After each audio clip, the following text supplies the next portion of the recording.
here, and this is Killer Kyle, and welcome to Wheels of Fury.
Hey, me Matt here, and this is Killer Kyle, and welcome to Wheels of Fury. 1998. I was 13 going on 14. Kyle was 7 going on 8, I think. Yep. That sounds about right. The boy band invasion happened. Oh yeah. Backstreet Boys and Sync. O-Town, 98 Degrees. Hanson, don't ask me how I know all this. Anyways, I got back into wrestling at this time. Full time, I should say. And yeah, this was interesting because you had Stone Cold Steve Austin win the WWF title from Shawn Michaels at WrestleMania. That's become, well, it was still the McMahon-Austin feud. Of course, this was the last time after WrestleMania that we saw the classic Eagle Skull belt Right, yeah. enter the Attitude Era title, which I have yet to buy. Yep. So anyways, it was a good, start of the year because you had many feuds. You had Owen Hart and Triple H, Austin and The Rock. Like, Austin and The Rock have faced each other since 97 Oh yeah. at this point. So, yeah. Also, Austin McMahon, Undertaker and Kane. All that kind of stuff. Oh yeah, there was a lot of really good rivalries at that point in time. So many others. Yeah, Kurgan, the Jackal, or Don Callis. Mm-hmm. A bunch of cool shit. Gold Dust, obviously. Mm-hmm. But, and this is cool. I said, let's do Over the Edge a couple weeks ago, and it's fitting that we did In Your House 97 Mm-hmm. Calgary Stampede, because this is also an In Your House. And yeah, this was actually interesting because, like I said, it was after WrestleMania, and Austin and McMahon were still feuding. Yep. And of course, you had Mankind, who became corporate Mankind for a bit. Yeah. Having new false teeth, straightening his hair. I think they might have did something with his ear, I'm not quite sure. Having him in a suit. So, I mean, yeah, it was a really good time in WWF, and I think that for what it's worth, it was one of those defining years of the Attitude Era. Yeah, it may have started in 97, but it really took off in 98 with Austin and McMahon. Yeah. And of course, you have the Ministry and the Corporation and Nation of Domination for a while, anyways. And this was kind of like a time where a lot of other wrestlers from WCW they came back in, because Mark Merrow and Big Van Vader debuted in 96. Yes. So it's fitting. I don't even know if they went back to WCW, but they were there in 98. Yeah. I don't know if Mark Merrill did, but I think Vader might have Yeah. for a little bit. And then came back to WWF 98. Late 97, early 98. Yes, that is true. He became associated with Paul Bearer for a bit. Yeah, Paul Bearer and Mankind and Big Van Vader, of course. Another Paul Bearer heel turn. Yeah. Or anyways, turning on Big Van Vader, so there'll be a match coming up at this pay-per-view, but yeah, it was pretty cool to watch. Oh yeah, for sure. There's actually no pre-shows on this show, so that's pretty cool. Yeah, I don't know if Sunday Night Heat was in existence at this point, or whether that was later. Or I believe that was a live wire. Oh, Livewire, yeah.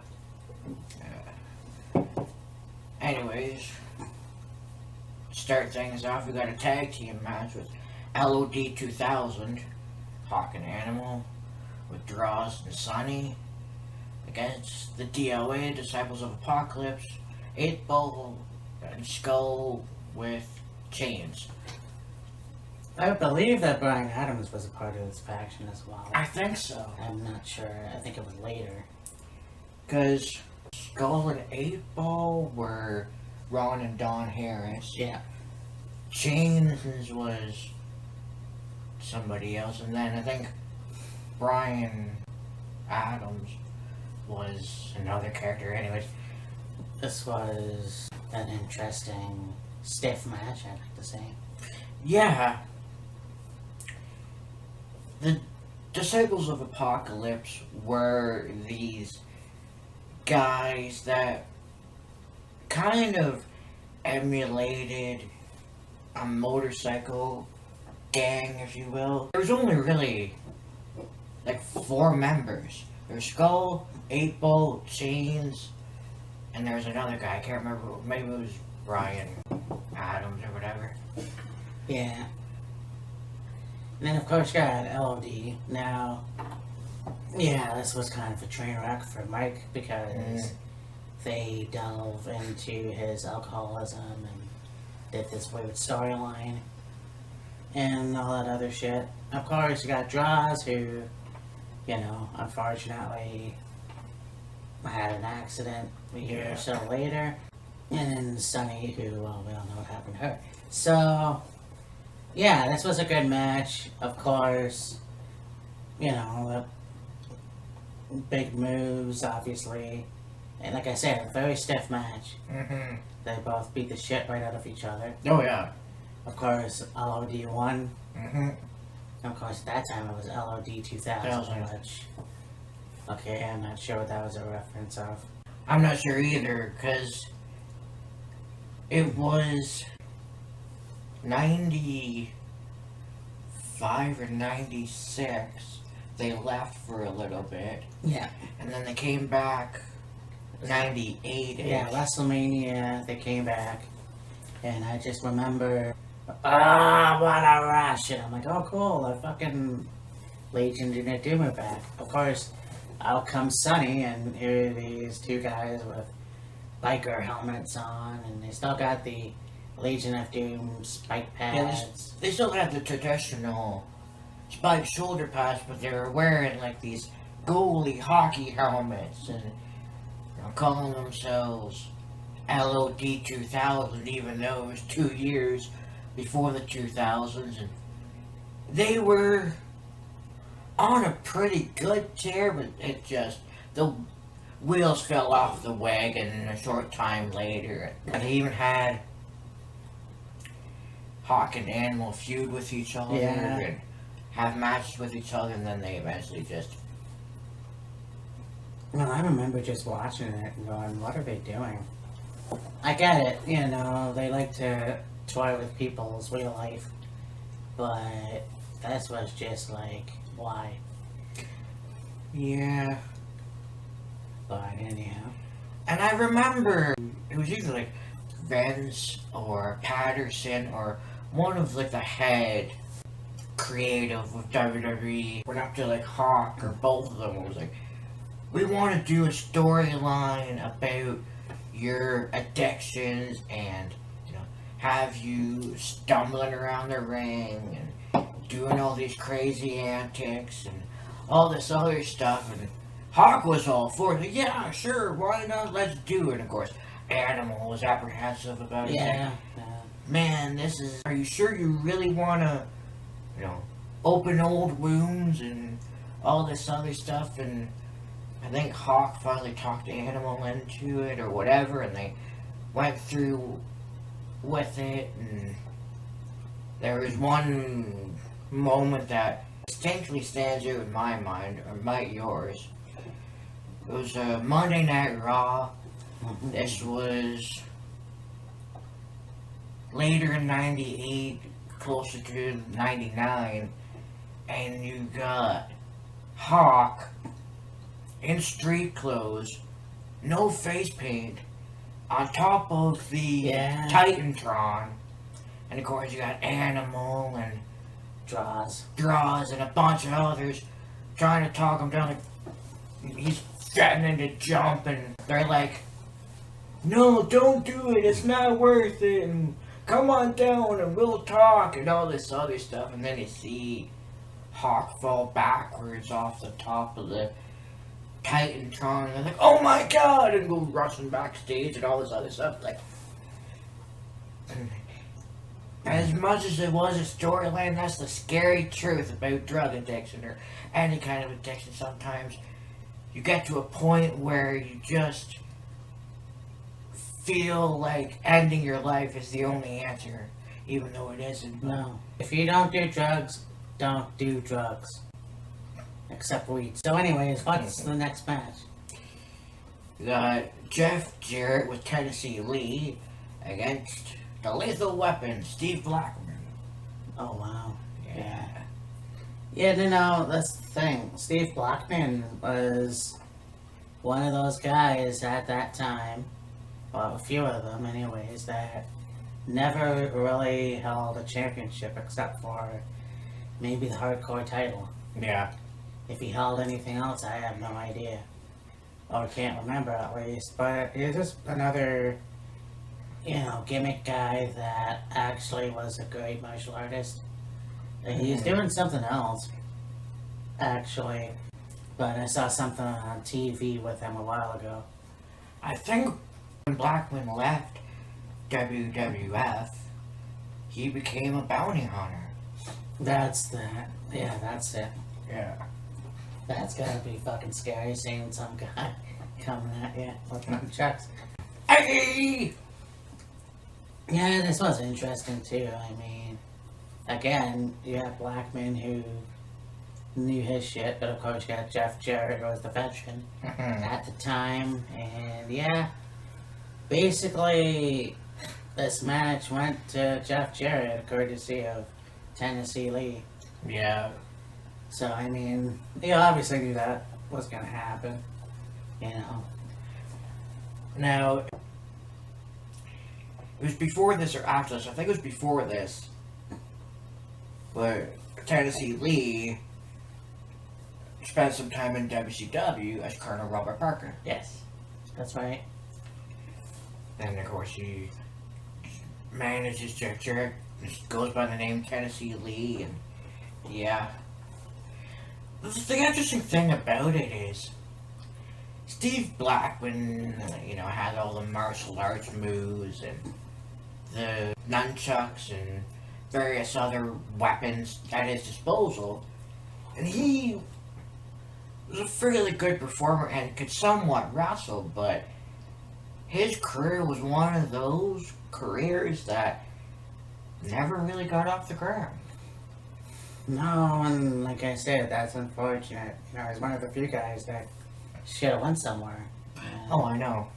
When you look at his matches with Ken Shamrock and maybe Owen Hart, all those guys, you think, damn, he could have had a title. He could have had a great career.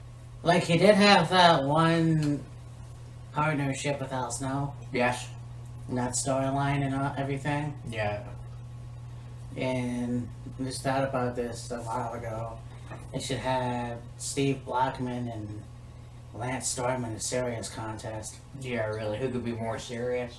nevertheless, I mean, we all know Jeff Jarrett went somewhere. Yeah. Won the NWA title. He won the IC title again. You know, tag team titles. But you know, this match was, honestly, it was the shits. Yeah. But anyway,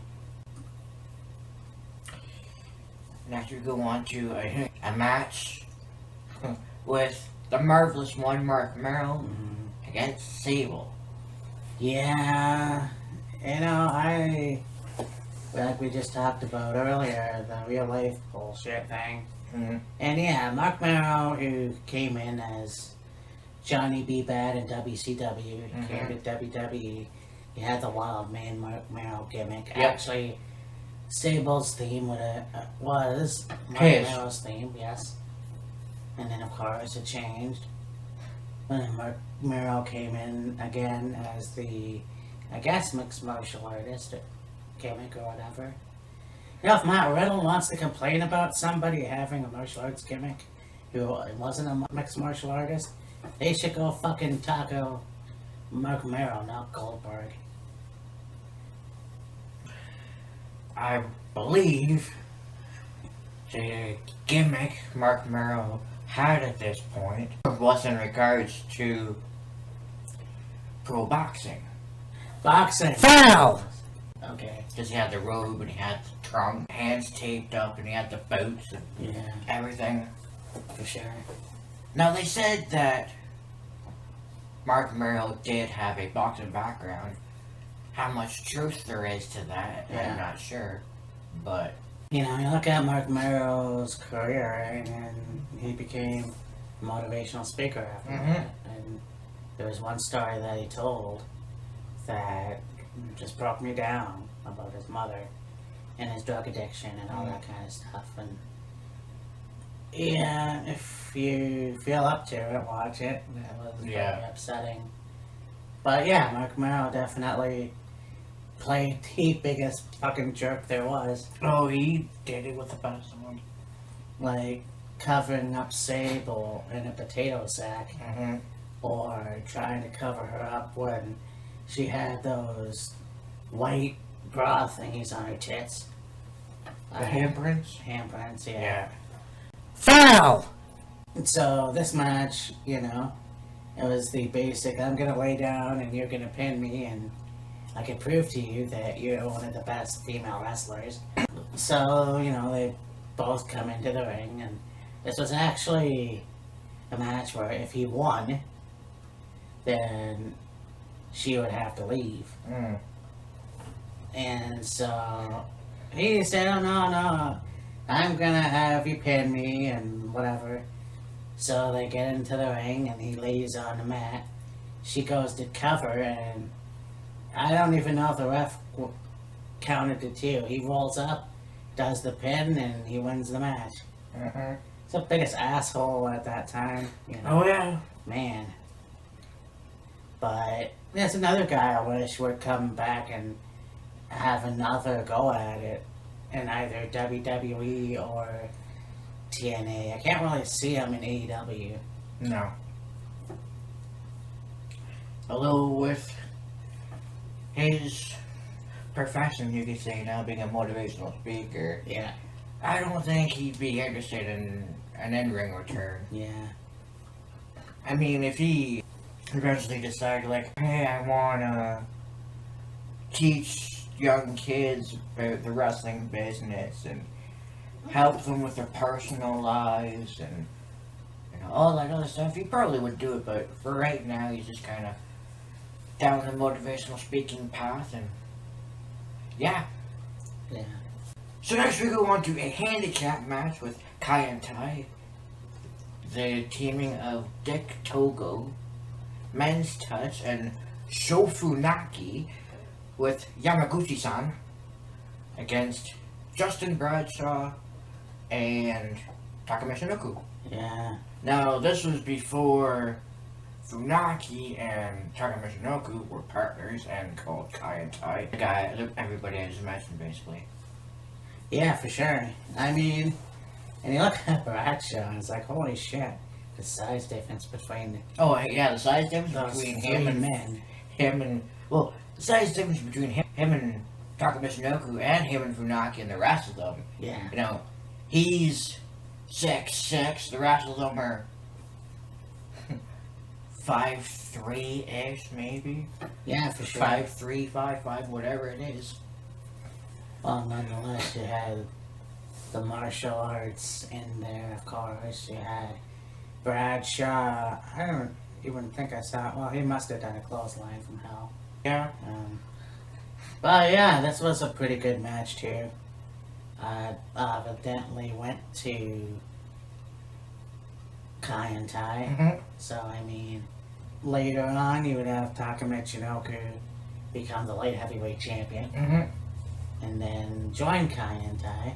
Yeah. Of course, the rest is history. Yep. Bradshaw would be the Acolytes, APA, part of the ministry of them. Taka Michinoku would go back to Japan, Mm-hmm. be a part of, I think, the Bullet Club or Chaos, I can't remember. Yeah. But, yeah, it was a good match. Of course, we lost Yamaguchi-san, Mm-hmm. so. Yeah. I think this was around the time where they had Bradshaw and was it Barry Windham as the new Blackjacks. Yeah. And then I think they split, and he still had the dark hair, thick mustache. Yeah, that's what I remember. And then, yeah, would later just go Bradshaw, partner with Farouk, be the Acolytes, join the ministry, go off on their own, Become JBL. be the APA, have a run as the APA. Farouk would leave. Well, they would have sporadic comebacks. At one point, Bradshaw cut his hair, dyed it like a brown color. It would still be the APA. Then eventually, Farouk would leave. Bradshaw would become JBL, and of course, the rest is history. So next we go on to a singles match for the Intercontinental Championship. You got The Rock, and against, of course, the aforementioned Farouk. Now this is when Farouk and The Rock were at odds over who the true leader of the nation was. And then somehow Farouk ended up getting kicked out of the group, and The Rock became the leader, and the infamous eyebrow. yeah. And this rivalry went on for a little bit, and then just kind of faded away. Fade away and classify themselves as obsolete. Yeah.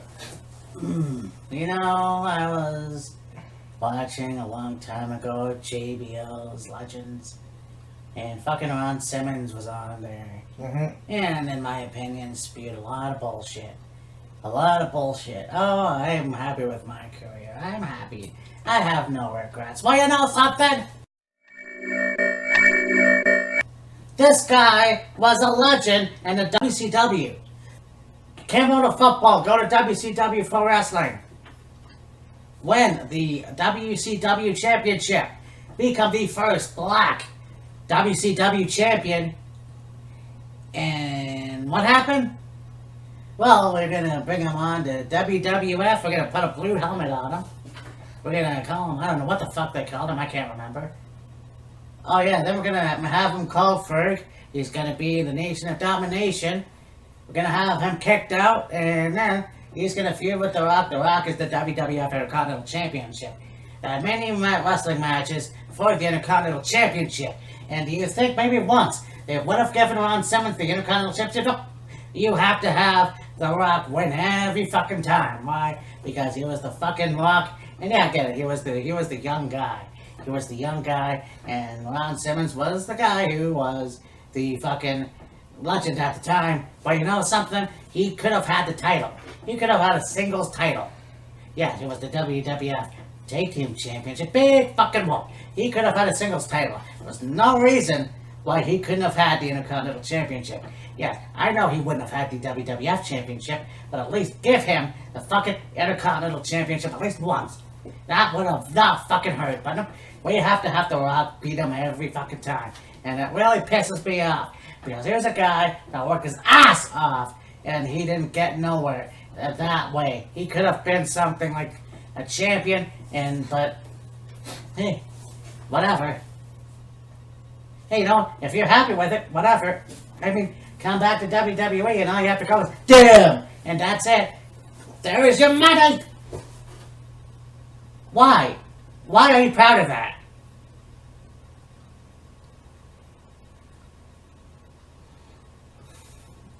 Nation of Domination could have been Ferg's. Yeah, we get it. The Rock was coming into being a professional wrestler. He is a third generation wrestler. But this was just fucking stupid. You're gonna put Ferg in a match to make him The Rock's bitch? Just dumb. And the fact that he could have at least had a title shot for the IC title, that would have been something cool. But we had to have The Rock win every match. Now, I can't remember if he ever had another title opportunity, a singles title opportunity. Like I said, he was multiple-time WWE Tag Team Champion. That's just fucking wrong.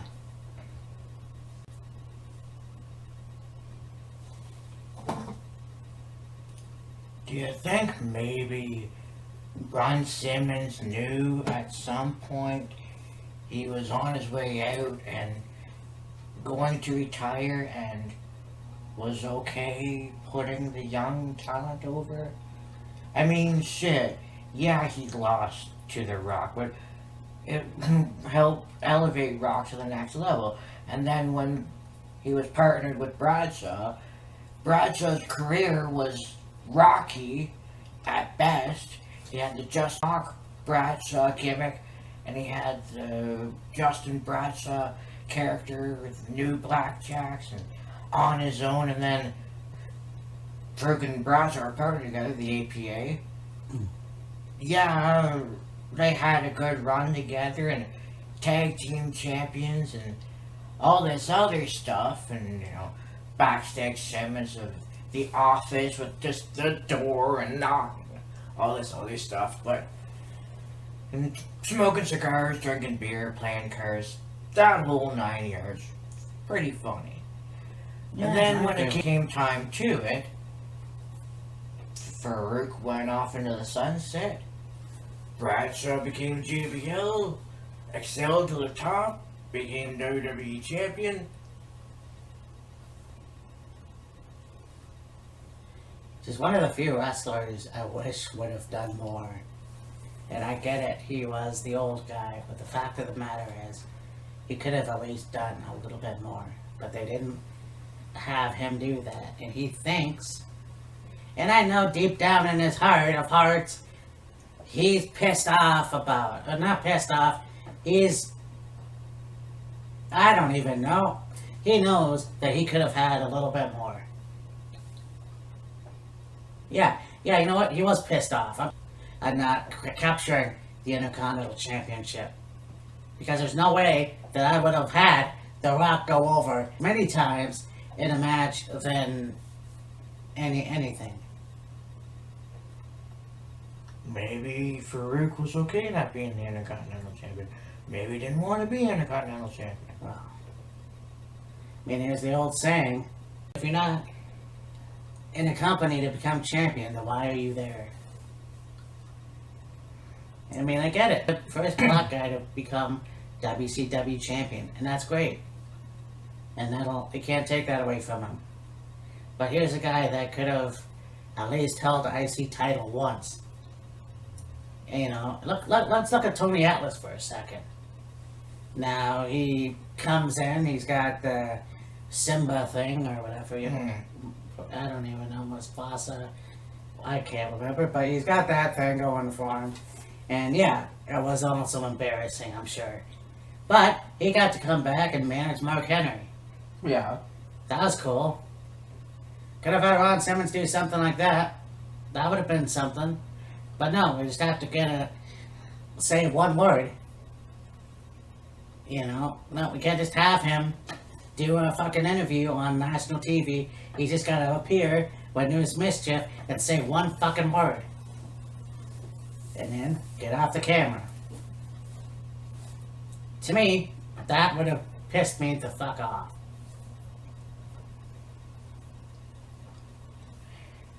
Hey, if he's happy with the way his career went, can't really blame him. Yeah. And as far as I'm concerned, if you're able to get a gimmick over only saying one word, you know you've got respect for the fucking company. No doubt about it. Alright. I mean, sure, Farouk could have had so much more, but yeah, he lost to The Rock, and yeah, he was eventually ended up as a member of the APA and helped excel Bradshaw's career, and I'm sure lots of the other members of the Nation of Domination owe a credit of debt and thanks to Oh, Rock yeah. for helping their careers as well. I mean, could Farouk have had more? Sure, but he was probably like, hell, I'm just here to put the young talent over. I don't know. It's like the Big Show. I guess. It's weird though how like he gets kicked out of the Nation, gets beaten by The Rock countless times, and then the APA comes along and his career comes right back on top. Well, I mean, in a tag, as far as tag team goes, Yeah, that is true. I mean, it kind of plateaued for a little bit, and then you got with Bradshaw, and they were the APA, and tag team success. But I mean, as far as a singles career goes, well, I mean, Yeah, I know. But I think, I just mentioned that they had the new WWF title after WrestleMania. I can't remember exactly when the new Intercontinental Championship came into the picture. Because I'm pretty sure The Rock held the old Intercontinental Championship I think so. the first time, so I'm not quite sure. But Yeah. yeah. This was obviously, after the match, Nation of Domination come out and they beat the fuck out of Farouk. And out comes DX. Yeah. And, this was a time where I was a fan of both Stone Cold Steve Austin and DX. Yeah. I thought DX was one of the best stables at that time.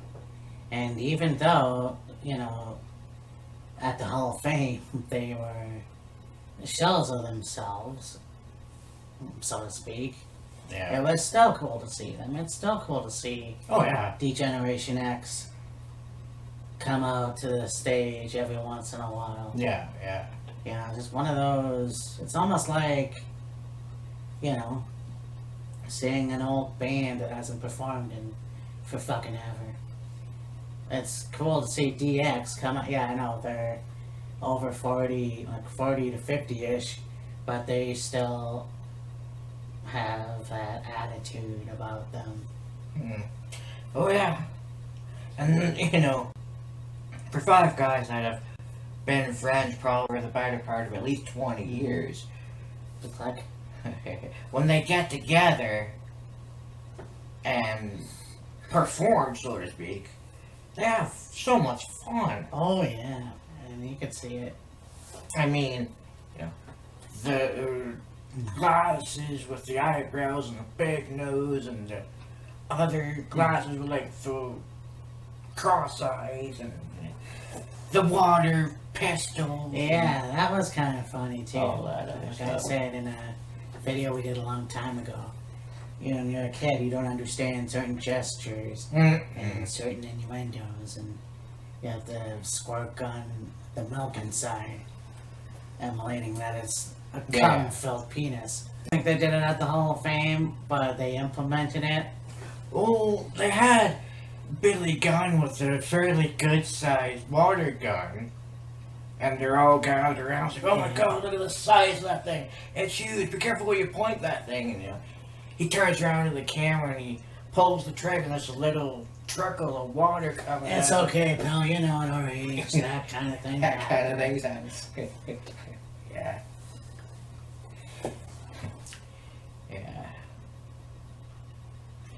And even when they got introduced at the Hall of Fame, them coming out on that army jeep. Yes. That was cool. Well, it was also very cool because everyone was always down on Triple H for cutting China out of the WWE. Well, they finally made reference to her at the Hall of Fame, and they made a little bit of reference to her here and there. Oh, yeah. But they for sure included her in thank yous, Hall of Fame speech, and it's like rightfully deserved. Oh, for sure, yeah. At the same token, Rick Rude jumped ship. At the same night, he did a promo in WWE. He just shaved his beard and did a mustache. Yeah, exactly. So, I mean, yeah, I can see why they didn't mention him. Yeah. Although, it is what it is. China was mentioned.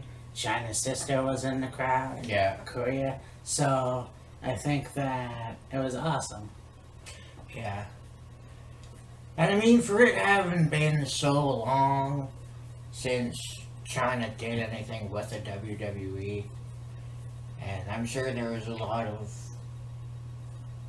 hostilities and maybe some hurt feelings, but for them to be like, you know what, she was a big part of this group, let's, make mention of her in our Hall of Fame absence speech. That just goes to show you, even though there might have been some ill will, there's no doubt that her influence with DX is still felt to this day. For sure. Alright, enough of that sappy crap. Next we go on to a mask versus mask match with Kane and Vader. Yep, there's another one for you. Kane was fresh in WWF, appearing at Black Blood, Hell in the Cell with Shawn Michaels, and Undertaker, and this was interesting. Vader came back, and you thought that his shit with Shawn Michaels was bad? Man, they fucking buried him. Well, let's have Big Fan Vader lose to Kane, have Paul Bearer wear his mask, and they leave. Only to have Michael Cole come out and interview Big Fan Vader, and him, oh, I'm a piece of shit. I'm a piece of shit. Oh yeah, that was real cool. Leon White had every right to fucking leave when he did. He should have left in '96 and never came to fuck back. But, you know what? He did. That's too bad, because let's fucking bury him again. No WWF Championship, no Intercontinental Championship, but we're going to have him call himself a piece of shit, and we're going to embarrass him, because that's the way we do things when a WCW guy comes back. Man, you guys are fucking stupid. And Vince McMahon, you're just as to blame. You fucking moron. Leon White did not deserve that, ever. But you know what? That's fine, because you're never gonna let that one down, and it's unfortunate that we lost him, but hey, you guys are pathetic.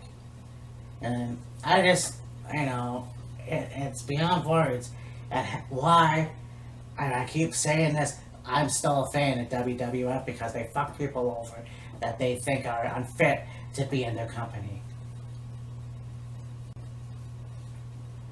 I mean, yeah, Leon could have had so much more in the WWF at that point in time.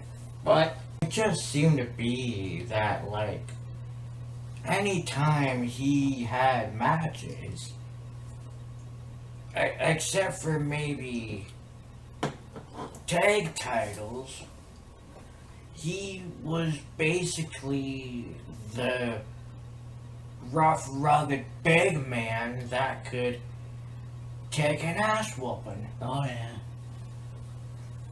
I mean, you talk about Shawn Michaels and, Kane here, and fucking, he never went over with Taker, he never went over with Triple H, he never went over with Rock, he never went over with anybody, basically. Yeah. Yeah, it was disappointing because you have a guy that was WCW champion, IWGP champion, could have been champion elsewhere, another football player. Mm-hmm. She achieved so much, and for him to come to WWF, not only to take away Big Van Vader, call him the man they call Vader, There was a rumor they were going to call him the Mastodon. Yeah. But it's just like the guy deserved a lot more in WWF, and it was right there. At least Mark Merrow had the Intercontinental title. Yeah. So. Funny thing about this match is, okay, you have Vader lose to Kane, and he gets his mask taken off. Now, if you hadn't seen Vader with his mask on before, you'd be like, oh wow, that's kind of interesting. But you gotta look back throughout his career, and majority of time, when he had a match, Yeah. he would get like maybe halfway through the match, and then take the damn mask off. Yeah. I don't know whether it was because he was having problems with it, and it would get like twisted, and he couldn't see, or Oh, his fucking eyeball came out of his socket. got the hands of Stan Hansen. Yeah. But yeah. Vader without a mask on wasn't really that much of a surprise. No, not really. And, they did eventually unmask Kane several years later, but Yeah. I mean, nah, whatever. I missed Raw, actually. I should watch that again. But apparently Glenn Jacobs changed his accent. Oh, maybe. I don't know. Anyway. So now we go to a 6-man tag match with The Nation, D'Lo Brown, Kamaru Mustafa, and Owen Hart. Yes, Owen Hart was a member of The Nation. But he wasn't a Nugget. Mark Henry against, of course, DX. With Billy Gunn, Road Dogg, Triple H, with China and X-Pac. Oh, they had a great feud. Well, The Nation and DX. There was basically like a triangle of a rivalry in mid to late 90s. It was DX, The Nation, and the Hart Foundation. Yeah. They had a pretty intense. They would switch off with each other basically in rivalries. They'd be like, The Nation and DX, The Nation and the Hart Foundation, the Hart Foundation and DX. And I think at this point in time, it was just like, who's the better faction, I guess? Yeah. I mean, you had DX, who were the rebellious 20-somethings, Caucasian guys, versus the African-American Black Panther group that was serious and recruited Owen Hart later on for some reason. Yeah. But, yeah, it was a really good feud. And, you have, Mark Henry and D'Lo Brown and a lot of great matches. You have The Rock and Triple H and some classic well, I guess if you want to call them classic, Intercontinental Championship matches. And who could forget the DX mocking? No domination, yeah. X-Pac dressed up as Mark Henry and Mizark. trying to dress up as somebody, and Road Dogg was D'Lo Brown, and of course Triple H was The Rock, and I think somebody was Kama Mustafa. Anyways, yeah, that was funny. Yeah. Well, anyways, the Nation ended up picking up the win. Yeah. When that was pretty interesting. Again, the only thing I would remember from that time, because I saw it in one of my VHS tapes I had, was the Stone Cold Steve Austin Mick Foley match. Yeah. So I may have seen this in the past, the vignettes leading up to this, but it was pretty cool to see Nation pick up a win. Yeah. And finally, we go to a Falls Count Anywhere match for the WWF Championship with special guest referee Mr. McMahon, and I'll say as well, special guest outside enforcer The Undertaker. We got Stone Cold against Dude Love. Oh, they tried to sabotage Stone Cold Steve Austin. September. Oh, this is September. That's weird. But, you know, and this is like when I became a full-time WWF fan again. And it was like Austin challenging McMahon to an arm wrestling match. No, actually, it was just a match. And he goes into the ring. And that was the first time, you know, I've seen McMahon full-time, but also try to wrestle. And I thought, oh, this will be cool. Of course, you know, he comes out and he's like making all these rules up. Just, I bet you can't wrestle with one arm behind your back. And then, of course, with the stunner arm, they tie it up. And Dude Love came out in. It was a different whole excitement, but yeah, this was pretty cool. Of course, I mentioned in the beginning of the video that they tried to make Mick Foley more corporate. They gave him a nice haircut, I guess. They gave him dentures. You know, I don't know. They might have did something with his hair, like I said. So, you know, he came in, he had the suit on, and the match was really good. You know, again, both guys really beat the shit out of each other. Yeah, at one point, Austin goes flying and hits face on top of a car. Yeah. Of course, he got busted open. You know, this was a really good match, of course.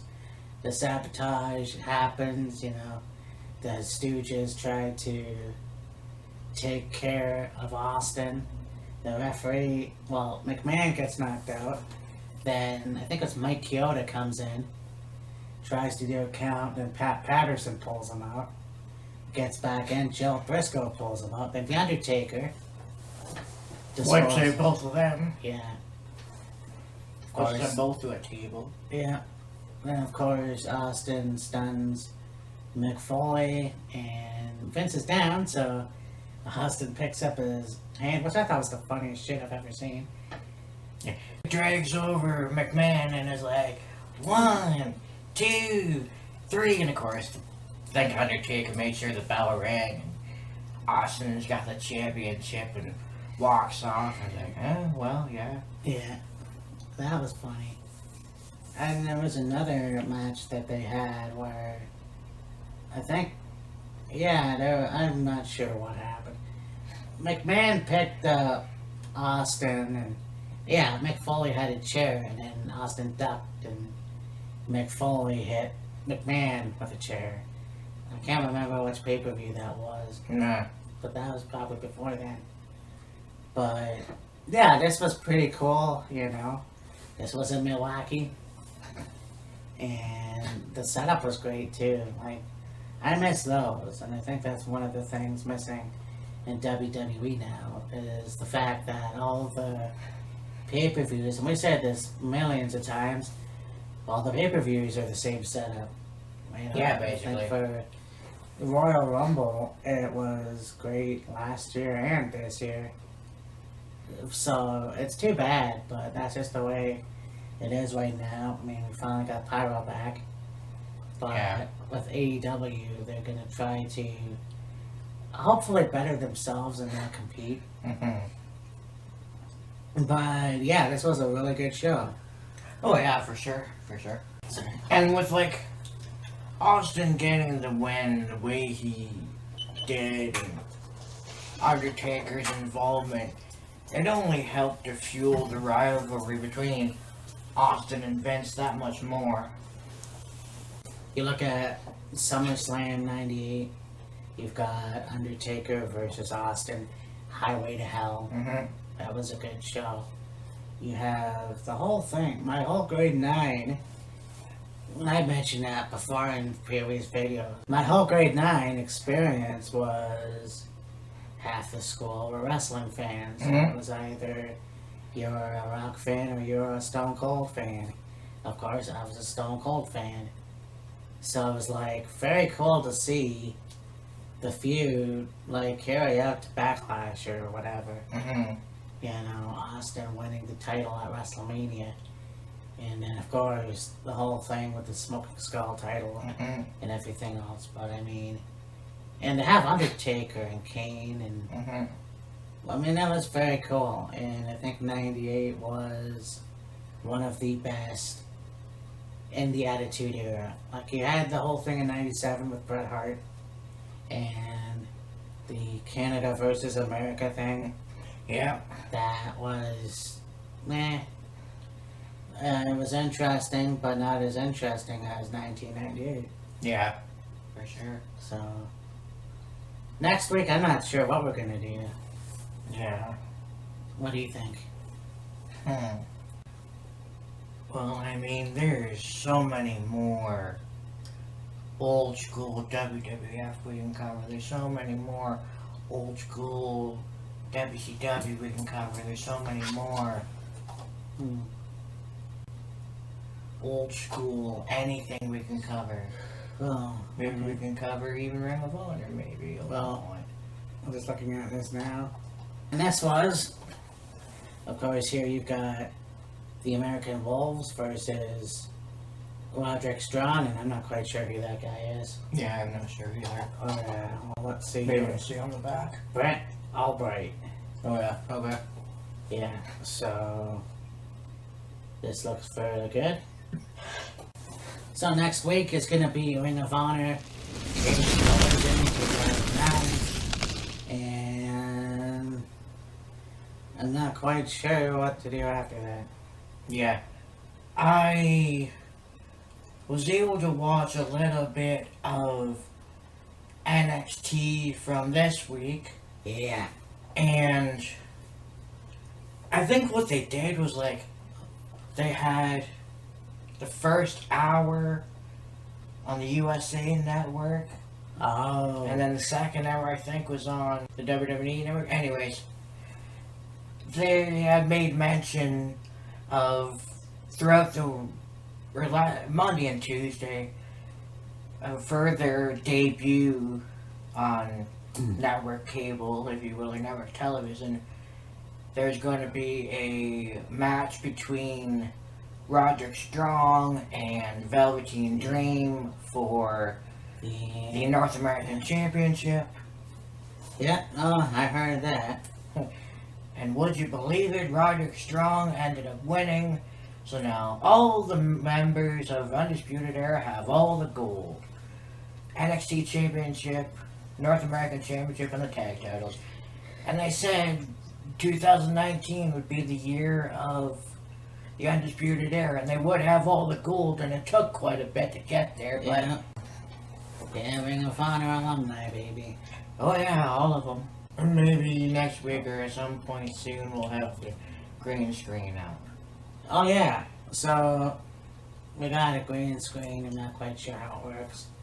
I do have a program for it, so I'll have to look into that, but it's kind of one of these new changes that I'm looking to do for Wheels of Fury. Like, I don't necessarily want to change the intro just yet, but I think it would be pretty cool to have a green screen. Yeah. Instead of looking at my wall and my bed. I mean, you know, looking at the Slayer album cover and the Metallica poster, it is nice, but Yeah. you know, wouldn't hurt to change things up a little. Shake things up, yes. Yeah. So, yeah, we will talk to you later. Peace.